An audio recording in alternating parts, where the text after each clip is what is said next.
Oh, the Sheilas love it, mate, and it's good to let them out of the kitchen. Let them get out and have a day out.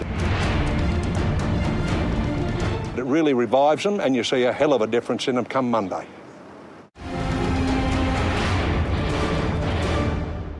I'll do that again.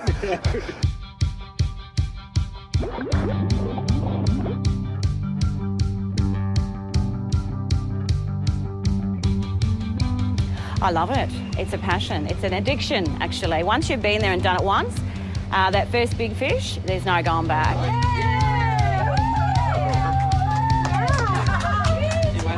And all of a sudden, you just hear that reel screaming. Go,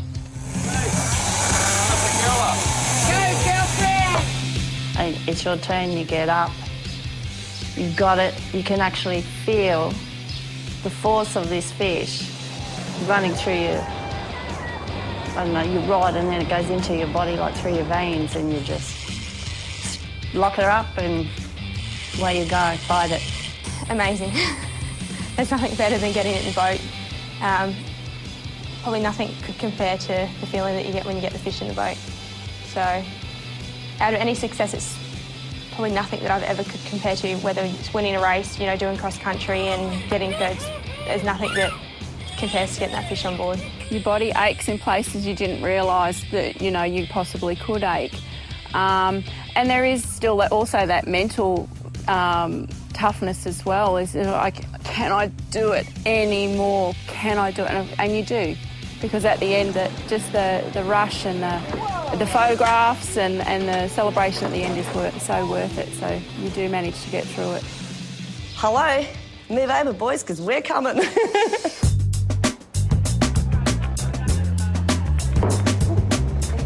Game fishing's what started Cairns, really. It put Cairns on the map. When I first came to Cairns and started in the game fishing was in '69. And I bought the Sea Baby one off George Bransford. He'd built the Sea Baby too, and there was only 3 game boats here then. Cairns was put on the map with game fishing. Not tourism or anything else like that. The only thing that put the tourism side of it was the game fishing side. When all the people like Lee Marvin and Bob Dyer and all these people, Bransford and all the rest of them came out here and fished for the world's biggest marlin. But the game fishing industry back then started. It was the first, you might say, tourist industry in Cairns, and that was well before the diving or anything else. So it just flowed on from there. No one knew of Cairns around the world. They'd think it was Cannes over in France when you talk about Cairns. And of course, Lee Marvin had a big input with helping promote Cairns in the early 70s. Whenever he'd go on a show to talk about a movie, one of the talk shows over there in the States, he'd take his Super 8 reel along with him and give it to him and say, play that, I don't want to talk about movies. And the next thing you know, on the screen there'd be jumping marlin and 1,000-pounders going through the air, and it got everyone's attention. And he really promoted Cairns and a lot for it. Oh, it's paradise. Cairns is a great place. I brought the kids up here, they were tiny, and they've had the life that we had when we were kids in Sydney, when everything was free and easy and, you know, no stress. Well, people always come up and say, you know, we've been up here and the people are just so more casual and laid back and, here, have a beer, mate, or here, you know, life's about living, not working, you know, 24/7. For me, it's the reef, the rainforest, the friendly people, the cold beer, going down to the marina on a Sunday lazy afternoon. And I also, too, believe it's you can do a lot of things in one day. You seem to be able to have endless hours of sunshine and no rush, and people are just relaxed, and I absolutely love it. I absorb it. It's a great life when you get out in the boat. I mean, it's not just catching fish. You get to see the environment, and, you know, there's whales and turtles and dugongs, and it's fantastic out there. You know, it's not just fishing.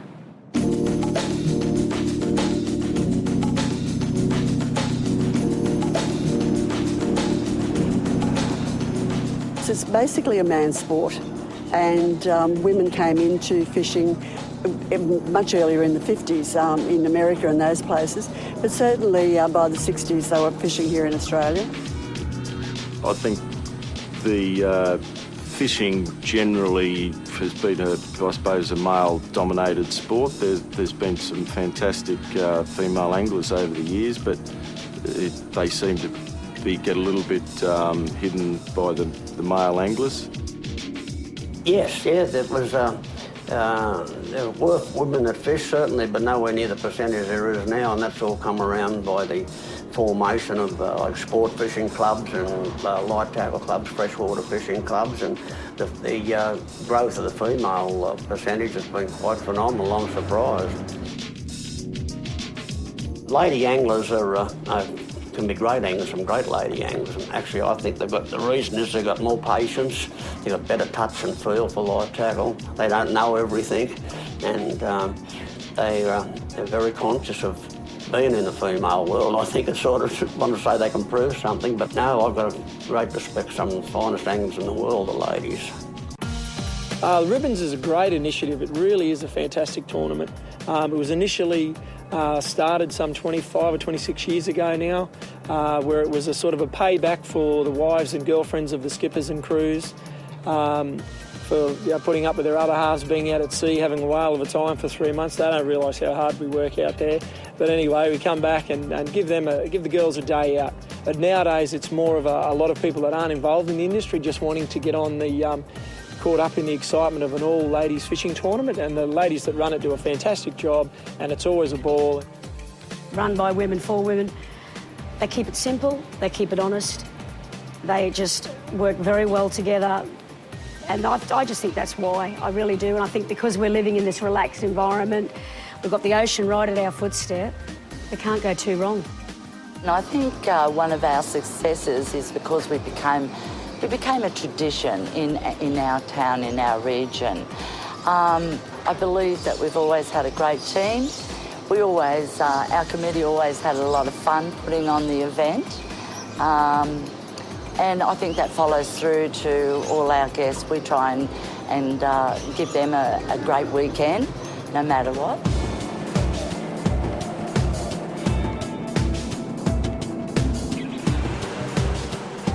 You know, it is a competition, you know, it is a tournament, but let's get real. There's a lot of, you know, ladies that get out there and love a champagne, and if they get a fish, bonus. If they don't, they're still happy.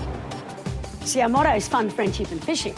So it's all about building friendships out there on the waters too, and just getting back at the weigh station and telling tales.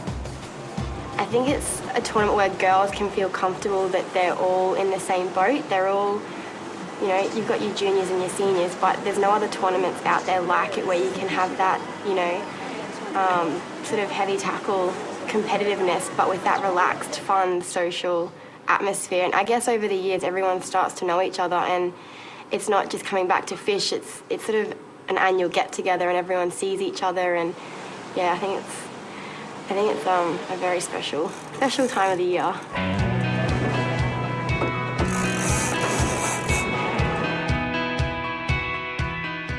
We live in a wonderful place here in Cairns, and with great waters in the Barrier Reef.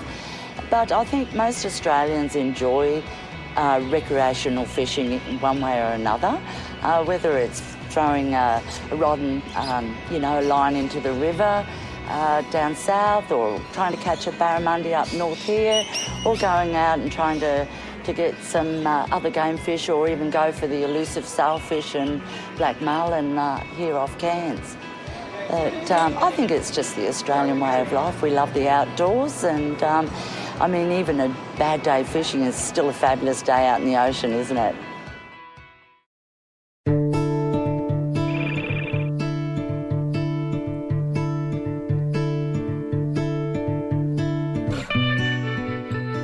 It was a group of girls. We were down at the Game Fishing Club one year in 1983, and the men were out fishing, and we were sitting around waiting for them. And we said, well, why don't we do something about it and have a tournament for ourselves?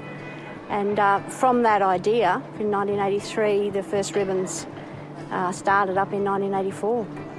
The first year we had 25 boats, and we were quite happy with the result. We had no idea what we would achieve in the first year. And all the scoring in those days was done manually, so we had no computers, and it was quite a tedious task to actually check out who was going to be the winners at the end of the tournament, but it was great. The second year we had 36 boats, so the reputation of the ribbons sort of went far and wide, and the third year we had 48 boats, and that was a record that's never been beaten. The ribbons thing was set up originally to have for women that were wives of the people that went fishing, the fellas that went fishing all the time, and it was set up by a handful of women to have a lot of fun.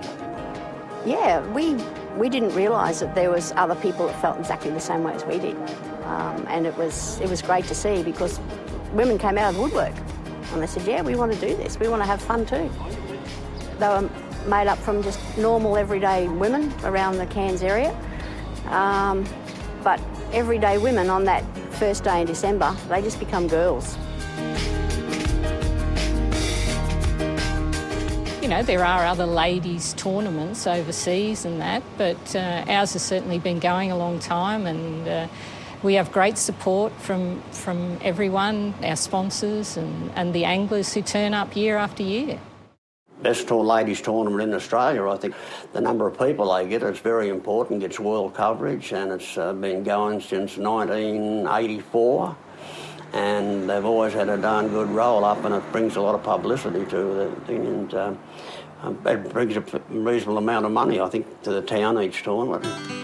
It attracts all sorts of women from all walks and vast varieties of life, whether it be the lady that, you know, is a business person, right down to the average missus that stays home. In the time that I've been fishing on ribbons, we've had people from Japan, ladies from Japan, New Guinea, as far as South Australia. So, yeah, big, vast variety of women come to fish.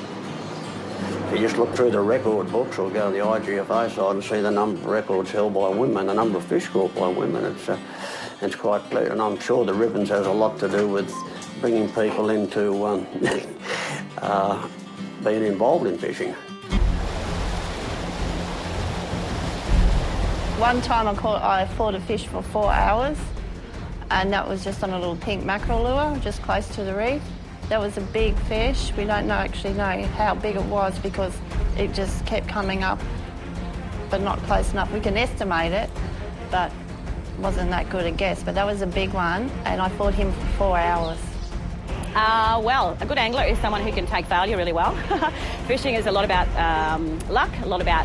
I mean, there's definitely skill involved, don't get me wrong, but often there's a fair bit of luck. I think you've got to know how to take the knocks, you know, you've got to know how to have a bit of fun. We do like a glass of champagne while we're out there as well, so it's about making a whole day of it. It's not just about the fishing, it's about the entire event.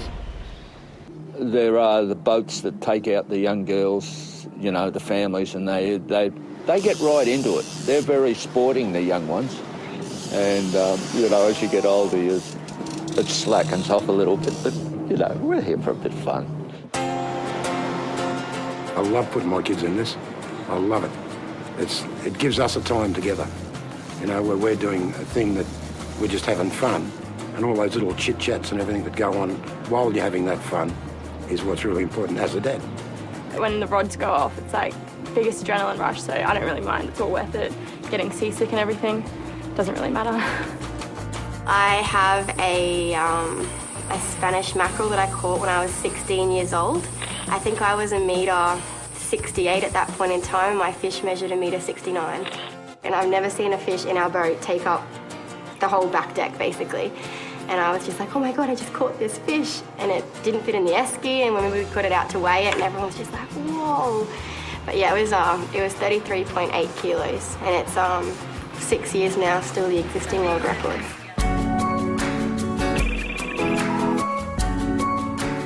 Welcome everybody to the 28th annual Ribbons Tournament. This year is a fabulous record year for us. We've got 40 boats nominated this year, and we really haven't had such a record like that since 1987 when we had 46 boats. Each year you sort of see some old familiar faces, and of course there's always the new girls that come on board each year. We seem to excite some younger girls and some old girls and friends to come enjoy us when they see us having so much fun. It's my first year to be invited onto a boat, so I'm thrilled about that. I've heard a lot about the ribbons competition. Yeah, looking forward to tomorrow. We've got my daughter Jessica and Paul's mum, so we've got 3 generations on our boat this year. The 2011 Ribbons Ladies Game Fishing Tournament will be fished under GFAA rules and fishing regulations. All competitors must be female and must be a financial member of a club affiliated with QGFA or GFAA. All competitors will be eligible to claim QGFA and GFAA records in any category. Hey girls, let's go out and have a fabulous time. Hope you catch heaps of fish. It's just awesome, yeah. And then, a few stories and who's going to get the biggest fish and who's going to win, and then we wrap it up. It's normally about 6 to 8, but some of us don't get home till 3.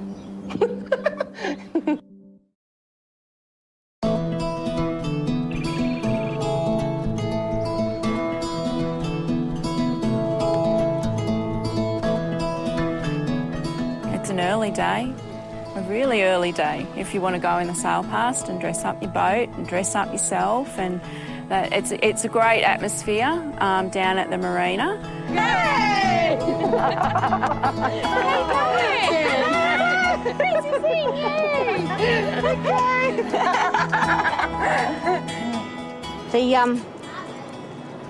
The team spirit is just incredible. You'll find that some teams have fished together for nearly all the time that the Ribbons has been running. Some of them plan all year. Some girls, just get it all happening in the last week or two, but other girls, they start from January saving their money. Perhaps if they have to, spend a little bit on a good pro boat, and they gear themselves up pretty seriously. Talk about what tackle they're using for a couple of months prior, and try and snavel the best decky, and organise strategically, even put plans together about what they're going to do with decorations, and get their costumes sorted, and work out their hangover cure remedies after the briefing before they get to the sail pass. So. Well, sometimes people take it very seriously, and sometimes serious is the last thing on anybody's agenda. Ribbons has a bit of a reputation for people having a lot of fun. For a lot of people, it's more about the fun than the fishing. The ladies that were sick and tired of their husbands going to sea, they were like, let's decorate her. Let's all get all dressed up and create some pizzazz, and just never stopped, just kept going, and the decorations got better, and the thoughts got a little crazier, and the outfits got a little bit wilder, and till, boom, boom, this year. But it started from the first tournament in '84, and they had some elaborate dressed up boats in those days, and the team would all get dressed up in various costumes, usually something topical around the time, and we never set a theme or anything for the dressing up. People just come up with their own ideas. I remember years ago when I first came here, when all the males were going out fishing, they'd have the blessing of the fleet and everything like that. We do our sail pass, and we have, our way of, dressing up boats and having fun, and I don't know, it's a fun thing. It's the best event all year. Everyone rocks up with water bombs and hoses in the morning and drives past, reverses up, tries to get whoever can get the boat the most. I think how it might have started was because there's so many boats in limited space, I reckon one day they're all sitting around going, well, what are we going to do? Let's throw stuff at people.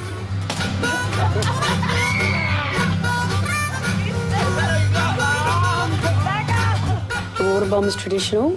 I think that came in a few years later. But yes, that's a vital necessity. We like seeing people getting cracked.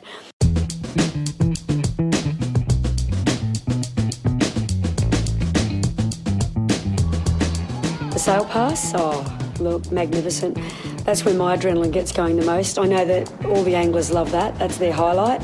just hearing the chopper above and seeing all the vessels and looking around and just seeing all the effort people have put in. And yeah, that's when you start thinking, oh, we're about to start a competition.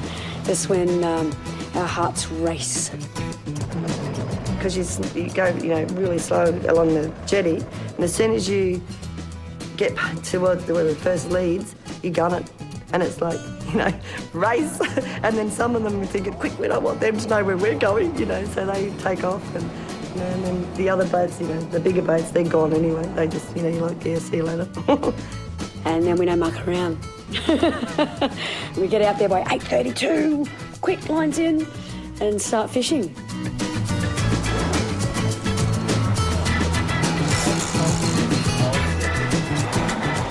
You've got a full team to make the whole operation work. So if it starts with the angler, because they're paying the bills, so if she is good at what she does, and if she isn't, it's up to the crew then to teach her, to show her what to do, explain the workings of the reel, the harness, the seat, and how it all works. And they put them through what we call the fire drill. That's it.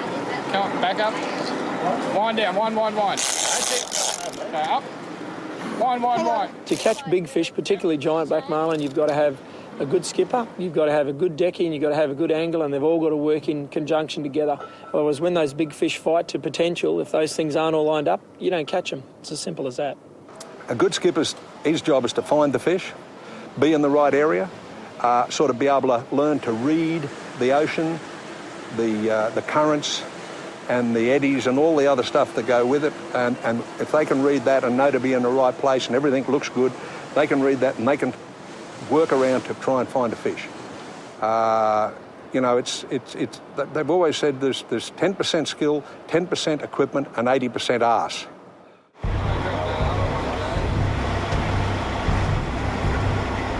Deckies have a very, very important job that can be quite delicate at times. They have to deal with a range of people. Sometimes I'm sure they're thinking they'd rather have that person on the boat, but by far the majority of the time they're in there having a great time. They're sort of keeping an eye on everybody's safety. They're selecting the right baits and rigging them with perfection, selecting the right lures, coaching people. Their main job is really to be the master coach of the angler, because quite often you're dealing with people that have never fished before or only fished for other species other than giant black marlin or particularly game fish we're chasing at the time. So they need to be sort of coaching and encouraging people, especially when you get a long drawn-out fight with a very big fish. Then he's going to get off, so nice. All it is virtually teaching them to lift the rod up and wind on the way down, lift up, wind down, lift up, wind down. If you got tension and you can't wind, you don't wind. You just keep the rod tip up, keep the rod under load. And once you're actually starting to get, you can actually pull the fish towards you, then you wind down again and you just keep pumping the fish towards you. And you just coach them through as they're catching the fish, and that's how they learn. And at the end of the day, you can have somebody that really doesn't know a real lot, but just out there for the fun of it, can still win a tournament. So at the end of the day, it's just being in the right place at the right time, and luck. It's the luck of the game. That's fishing. It's just to have the best prepared baits, the best prepared skippers, the best prepared deckies, and the best prepared boats. The anglers are actually there with all those things provided for us, and that's what just makes it so much fun. The guys just give us their all for the whole day.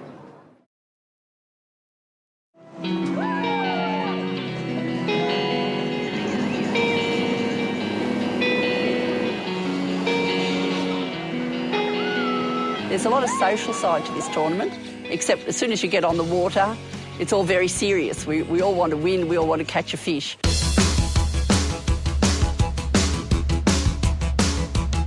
It's exciting, it's yelling, we're yelling and barking orders at each other about getting all our other lines and teasers and things into the boat so that we don't get caught up and lose the fish, and it's just this adrenaline rush that is just so amazing. And it does wane off as you fight, the longer the fight goes, but then as the closer the capture is itself, it builds again, and the adrenaline rush comes back again at the end of the fight when you finally have the fish beside the boat and the tags in, and then you celebrate. It's great.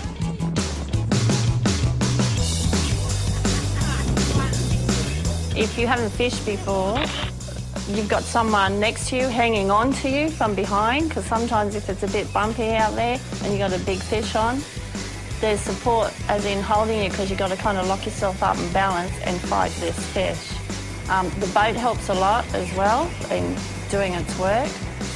And the girls of encouraging, you know, oh, come on, you can do it, you know, it's tiring, or give me a drink, or wipe my forehead, or my glasses are falling down, I can't see. Anything, you know, they're there to help you.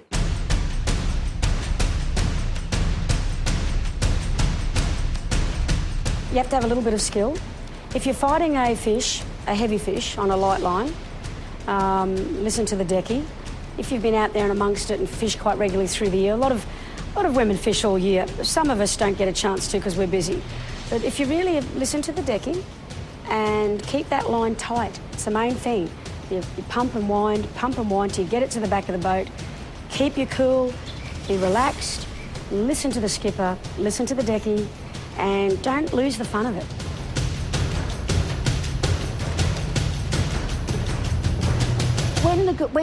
When one of us is on, all of the girls, we all get together and we all go, yes, you can do it, yes, you can do it. Because some girls can be on for hours and hours and hours, you know, but they're all there beside you, or the angler, and everyone's supportive, and it's very exciting.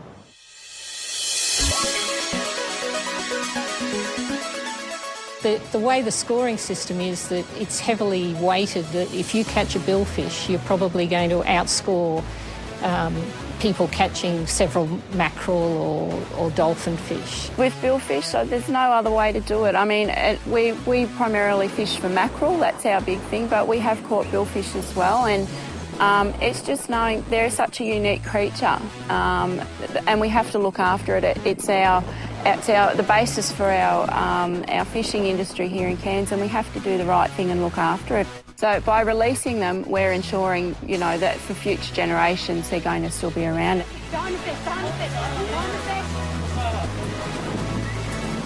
Our industry pioneered the tag and release fishery over 40 years ago, and we lead the way, and that's recognised by the Billfish Foundation and a lot of other authorities and research mobs around the world that look at Cairns as the most productive tag and release fishery in the world.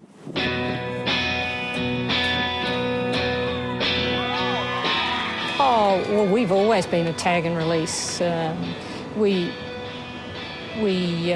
encourage people to not bring in small fish. It has to be a legal fish, and we want it to go the line class that they're fishing. So if they're fishing on 10 kilo line, they've got to bring in a 10 kilo fish. So if they catch a 5 kilo mackerel, that won't count for any points. Go, girlfriend! Yeah, still leading line. We started off sort of really slow because it was a bit rough going out, but as soon as we got there, Jenna, one of my teammates, she lost a fish. First line in, she caught a fish and she lost it. And then we fished for probably about an hour or so, no fish whatsoever, and then the tuna came along. It was good to start with, but going towards the middle of it, because the tuna actually took the line and ran really far, but when it came, I pulled it halfway in and it started to go deep. So then it started getting hard to pull it in, yes. Yeah, but it was all good. When it came in, it was really good.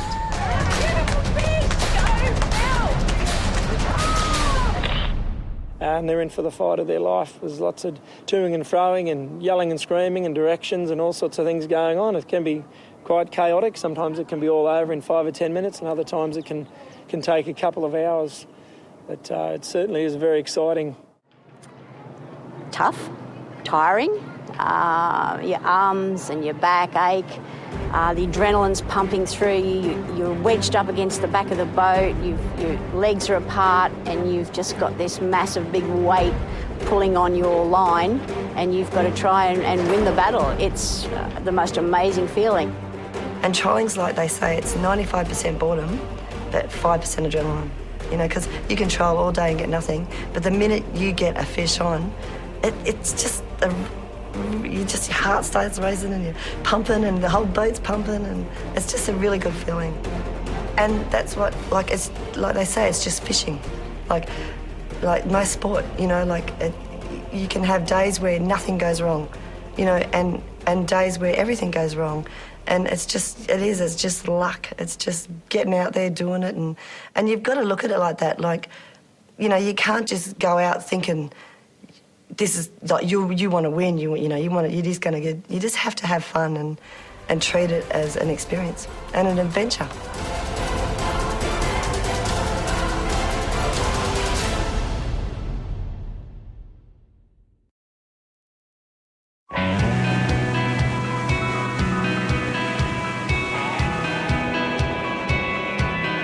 The Ribbons Tournament is always held in the first Saturday of December, so we have to take whatever comes along.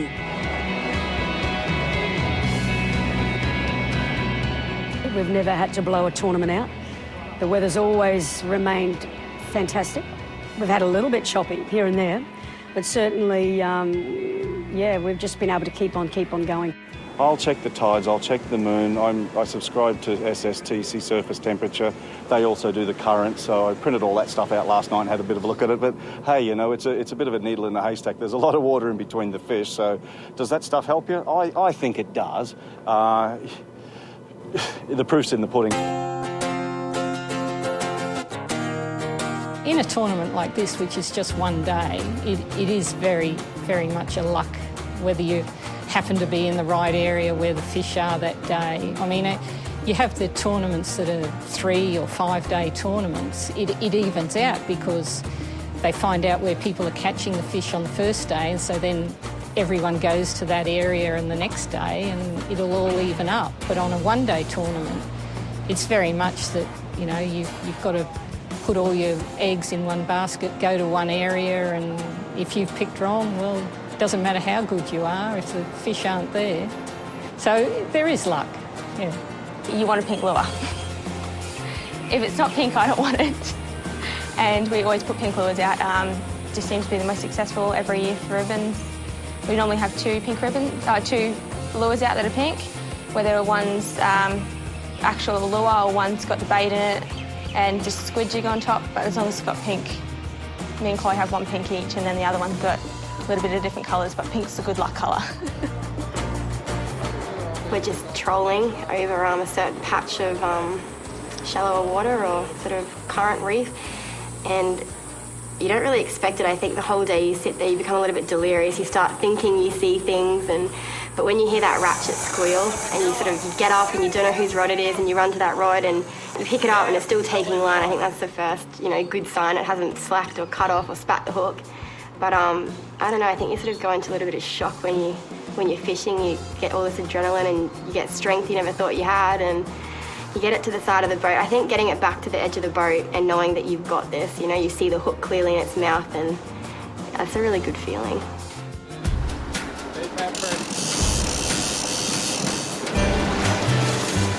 We were just trolling and Dad saw it jump out of the water, I think.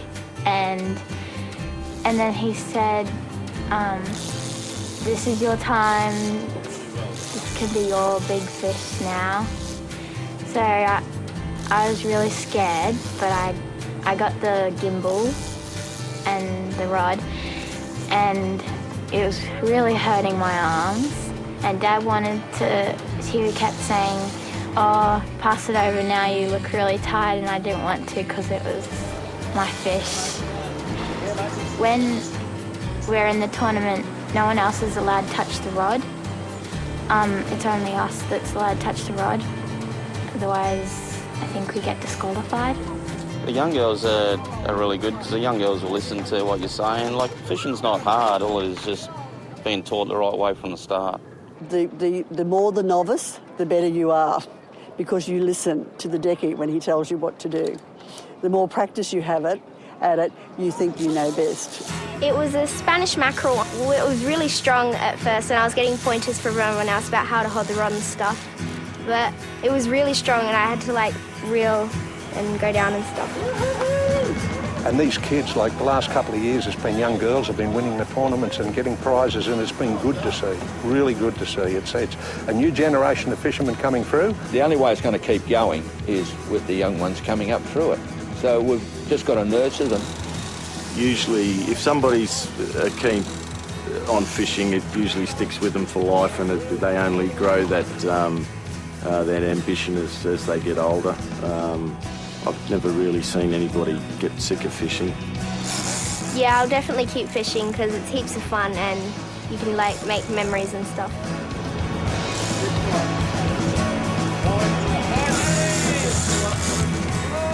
Fun. Yeah, it was fun. The waves were big, but it made the boat ride more fun. Keely caught a yellowfin tuna, a barracuda, and a Spanish mackerel. I caught a Spanish mackerel and the biggest barracuda.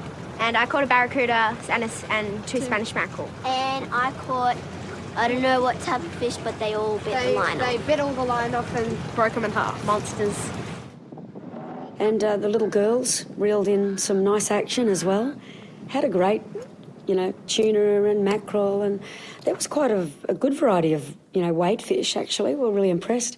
Got some great photos and footage, and the girls were beaming.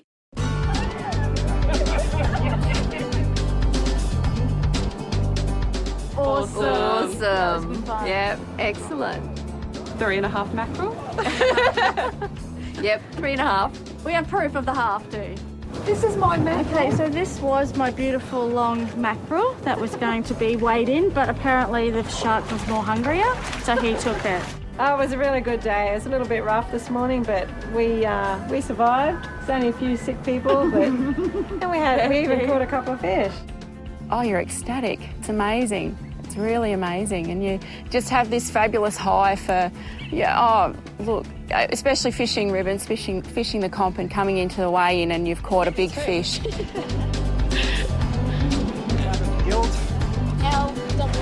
There's all this excitement of whether you've caught fish or not of the weigh-in, and that's really exciting. It's getting to see, everybody else and find out how their day was and have a look at, hopefully, some really great captures for the day. And that excitement lasts the whole weekend, right up until the end of dinner and the presentation on the Sunday night. It's an amazing atmosphere.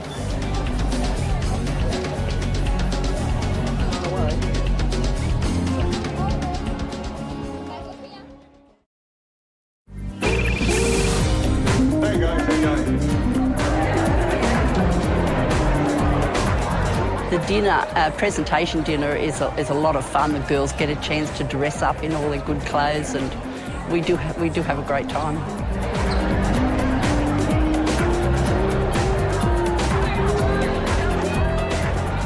There's going to be some nice girls in their beautiful frocks and their long dresses and looking glamorous, and it's like going to a big wedding for us. So yes, it's a presentation and the official awards and so forth, but we're going to have some champagne and enjoy it and really absorb it.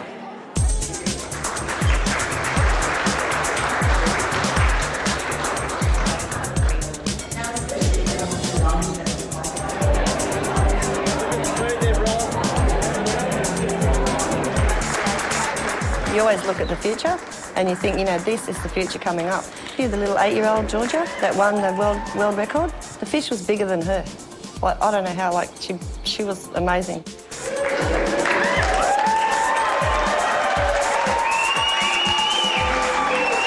It's very important, because I think when you grow up in a fishing family, it's just part of your life, isn't it? I don't know.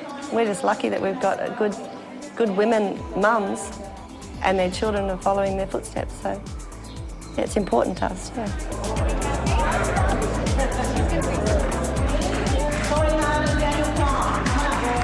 I think it's very important because it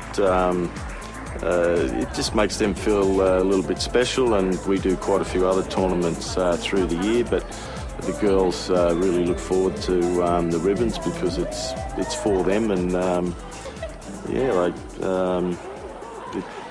it just recognises them a little bit more, and I think we'll have a lot more women, standing side by side men in the bigger competitions, in years to come.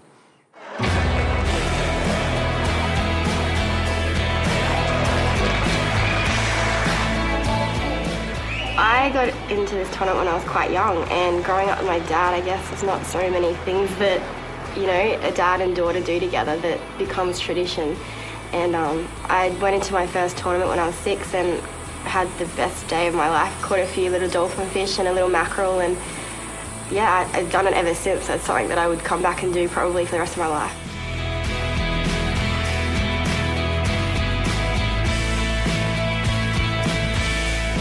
Oh, it's been part of my life, really. My kids have grown up, you know, they started fishing it when they turned 8 years of age, which is the starting age, and they've gone through. They're now helping on the committee, and so it's been a big part of our lives, fishing, and the Ribbons has always been a special tournament for us.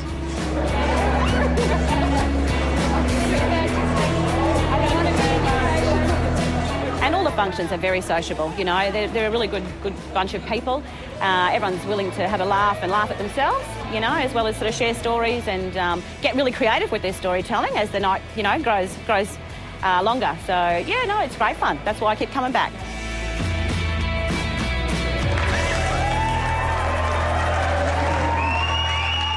I think continuity and tradition has a lot to do with the success of your event and just making it fun for everybody as well as competitive. I believe over the years me personally, I've made friends of people that I may not have met in the ordinary walks of my life. Even on the committee, just having anywhere from doctors to, you know, one or two professional people, a couple of mothers. I'm an office manager, you know. Susie's an entertainer. Kay's, you know, quite high up in government. We're really quite a mixed bag of people, and we've all learnt through our life experiences over the years, become firm friends.